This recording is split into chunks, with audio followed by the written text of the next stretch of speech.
네, 안녕하세요. 투트랙입니다. 여러분, CS를 여러분 어떻게 생각하세요?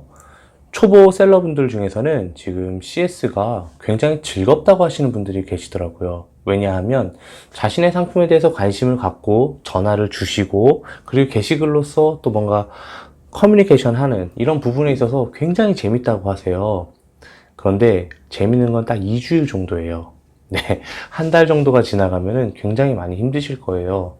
그러다 보면은 피상적으로 대답하게 되고 고객이 본의 아니게 의도치 않게 오해를 하셔서 굉장히 기분 나쁘다고 얘기를 할 때가 있어요. 그럼 저희는 되게 당황스럽죠. 그래서 CS가 굉장히 중요해요. 그래서 오늘은 CS 관련해 갖고 몇 가지 팁을 하나 드리려고 합니다. 일단 첫 번째 팁은 뭐냐면요.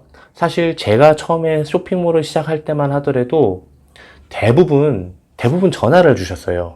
그리고 핸드폰 번호 이렇게 하면 잘 안 받고 02 이런 걸로 시작하거나 아니면은 1588에 뭐 이렇게 시작하거나 했는데 070으로 시작하면 전화를 거의 다 안 받으셨어요. 저 그때는 뭐 카톡이나 뭐 이런 걸로 상담하는 기능은 거의 없었고 대부분 전화로 하는 게 되게 많았어요. 근데 저는 요즘에 가장 추천드리는 방식은 뭐냐면 카카오 플러스 친구예요.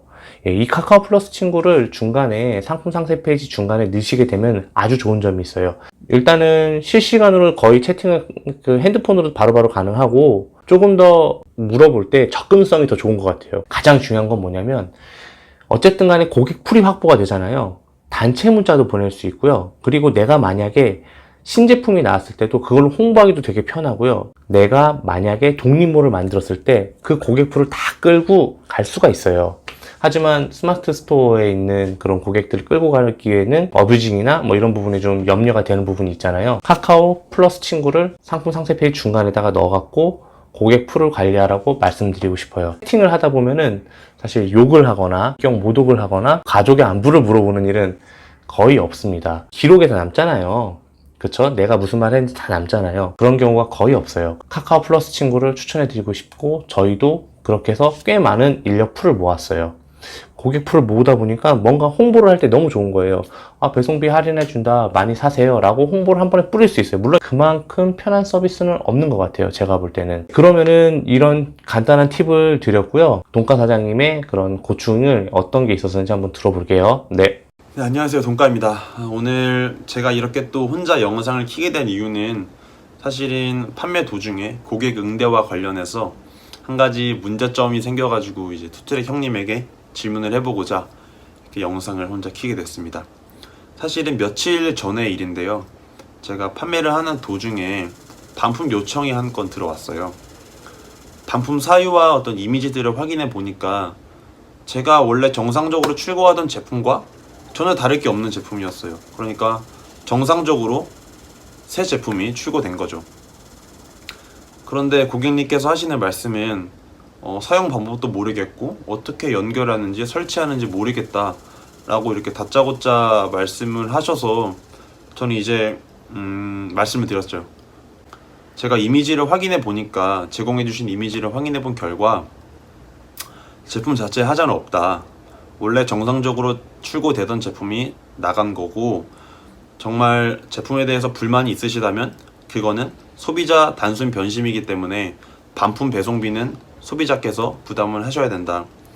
판매자 규칙으로 설정을 해놓으셨더라고요. 이제 반품 사유를. 그렇게 되면은 판매자 규칙 같은 경우에는 판매자가 모든 반품 배송비를 부담해야 되기 때문에 조금 부담이 생기고 단순 변심으로 그 사유를 설정했을 때는 소비자가 반품 배송비를 부담해야 됩니다. 그렇게 좀 이제 언쟁이 오고 간 다음에 되게 화가 나셨는지 어제 휴일이었는데 휴일 동안 되게 많은 Q&A들을 남겨놓으셨더라고요. 근데 제품에 대한 Q&A가 아니라 이제 모든 글들이 비방과 욕설로 가득 찬 그런 Q&A였어요.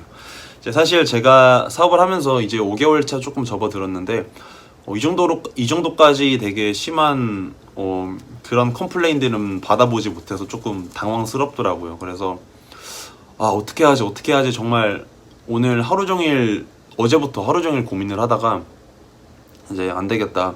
좀 이제 투트리 형님에게 도움을 한번 요청을 해봐야겠다 싶어서 이제 오늘 질문을 드리려고 영상을 이렇게 키게 됐습니다.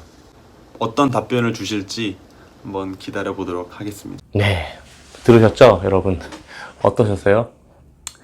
그런 일이 충분히 있을 수 있어요. 저도 그런 일을 몇 번 당해봤었죠.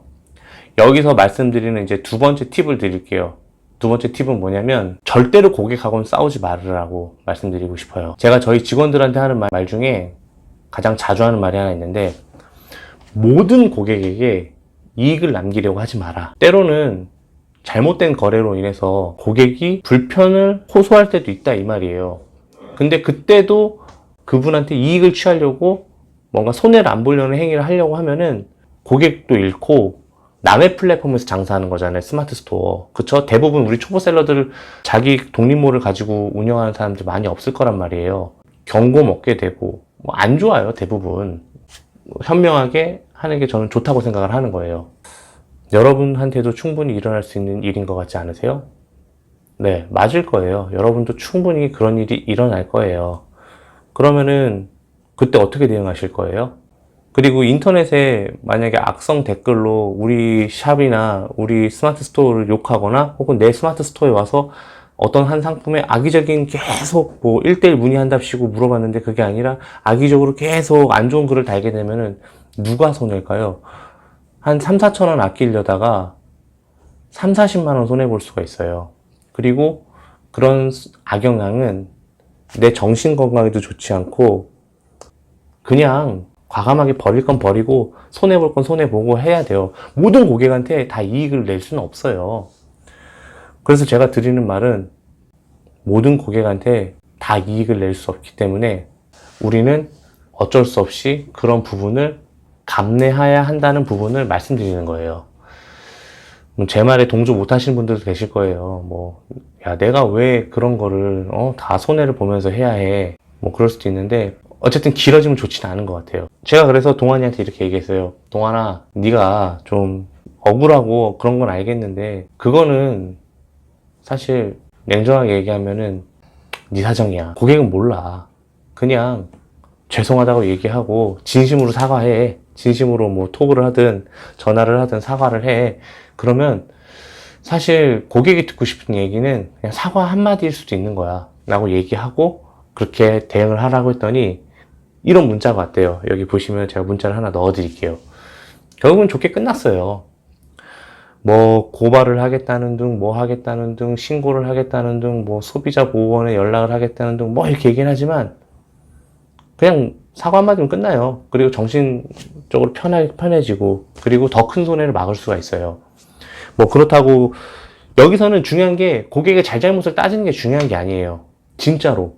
그냥 깨끗이 잊을 건 잊고 포기할 건 포기하고 그렇게 해줘야 되는데 이걸 못해. 처음 하시는 분들은 적응이 안 되는 거야. 내가 왜 그런 얘기를 듣고 내가 왜 그래야 돼 라고 하는데 알죠. 근데 그러면 더 커져요. 일만 더 커지게 되는 일이에요. 저는 그래서 그런 방법은 막 대응을 즉각적으로 했다. 이거는 아니고 고객하고 욕하고 싸운다. 요즘 통화 녹음되잖아요. 통화 녹음돼갖고 누가 우리 뭐 스마트 스토어에다가 그런 걸 뭐 링크를 걸어갖고 녹음 파일이라고 하면서 올리기라도 해봐요. 업 접어야 돼요. 그동안 쌓았던 거 한 번에 무너질 수 있어요. 별것도 아닌 일에. 여러분 인블리 사태 보셨죠? 고객 대처는요, 최대한 빠르게, 신속하게, 죄송하다. 먼저 얘기하고, 사태에 대해서, 명확하게 파악을 하고, 일이 커지지 않게 해줘야 되는 거예요. 그냥 무조건 즉각적으로, 우리가 잘못 없는데? 우리 잘못 아니야. 라고 얘기하다가 더 큰 손해가 일어날 수 있어요. 회사도 사람이 운영하는 거예요. 그러다 보면 분명히 실수도 있을 수 있고, 뭐, 사과를 해야 하는 상황도 생깁니다. 사람들이 원하는 거는 이 회사가 깨끗하고 무결하고 정말 완벽한 회사라고만 생각을 할까요? 아니에요. 이럴 때 오히려 더 인간적으로 사과하고 죄송하고 손해본 거는 확실하게 고객 손해 보전해주고 내가 조금 손해보더라도 빨리 일을 마무리하는 게 더 중요해요. 특히 남의 플랫폼에서 장사할 땐 더 그래요. 무슨 말인지 아셨죠? 남의 플랫폼에서 장사할 때는 그냥 무조건 죄송하다고 얘기하는 게 제일 빨라요. 좀 여러분들이 마음이 그렇게 좋지는 않겠지만은 아마 제 말이 무슨 말인지 아실 거예요. 운영하신 분들은. 결국에는 뭐 좋게 끝났죠. 뭐 동환이도 그렇고 고객님도 그렇고 결국 환불 안 하고 그리고 게시글 악성 게시글 다 삭제하고 그렇게 좀 좋게 마무리됐는데 간혹 가다가 우리 또 회원님들 중에서 또 불같은 회원분들이 계시잖아요. 근데 그냥 게임이라고 생각하세요. 게임이라고 생각하고 즐기고 이런 과정도 즐기고 그리고 오히려 더 이런 때는 이렇게 대응하면은 고객이 이렇게 화를 낼 수도 있겠구나. 입장을 또 바꿔서 생각해 보는 것도 좋을 것 같아요. 우리나라에 꼭 그 진상 고객만 있는 거 아니에요. 합리적으로 따지고 물을 거 다 물으시는 분들이 계세요. 근데 그분들이 나쁜 건 아니잖아요. 조금 우리 입장에서는 여러 사람을 상대하다 보니까 그런 분들이 계시면 좀 피곤하다고 느껴질 수 있지만 잘못된 건 아니잖아요. 그게 뭐 어떻게 보면 고객이 걸릴 수도 있고 한데 그냥 다른 고객들이랑은 좀 다르다라는 생각하에 좀 우리 판매자 입장에서 좀 피곤하다라고 느낄 수 있지만 오히려 그런 고객들에게 더 잘해주고 설명하게 되면은 오히려 더 충성스러운 고객을 더 만들 수 있는 것 같아요. 그리고 좀 커가는 과정에서는 그런 거를 고객 CS를 굉장히 무시하잖아요. 그러면은 나중에 정말 힘들어요. 그렇기 때문에 언제든지 유동성 있고 탄력적으로 대응할 수 있는 현명한 사장님들의 대처가 필요하다고 저는 봅니다. 제 생각은 여기까지입니다. 네. 그러면 오늘도 행복한 스마트 스토어 되시고요. 행복한 오픈마켓 되십시오. 네. 그러면 오늘 이야기를 여기서 마치도록 하겠습니다. 감사합니다.